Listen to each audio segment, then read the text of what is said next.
Everyone, আর কি mini blog নিয়ে চলে আসি। আজ হচ্ছে মামার পোলিও খাওয়ার দিন, মামার মুখে প্রসাদের আগের দিন। মামা সকালবেলা ঘুম থেকে ওঠার পর মামাকে খাইয়ে দাইয়ে দেরি না করে চলো নিয়ে যাই। আমাদের বাড়ির পাশে প্রাইমারি স্কুলে, সেখানে কিন্তু খাওয়ানো হচ্ছে। আমি, দিশা আর মাম্মাম তিনজন আসলাম। খুব একটা ভিড় ছিল না। দিদিমণিটা মামাকে পোলিও খাইয়ে দিল। মুখের রিয়াকশনটা তোমরা দেখে বুঝতেই পারছো। আমাদের পোলিও খাওয়া ডান। এখন আমরা বাড়ি যাচ্ছি।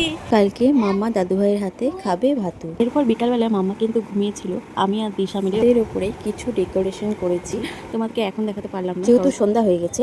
এসেছিল প্রীতম ভাই আর তোরা। প্রীতম ভাই এসেছিল গুনগুনের কয়েকটা জিনিস দিতে, মুকুট, টিকলি, আরও কয়েকটা জিনিস দিতে। আর তোরা এসেছিল এই যে গোলাপের পাপড়িগুলো নিয়ে এসেছে, সেগুলো দিয়ে মামামে স্নান করার মালা, হাতের পায়ের, সেগুলো বানানো হচ্ছে। রাত বাজছে 1:30।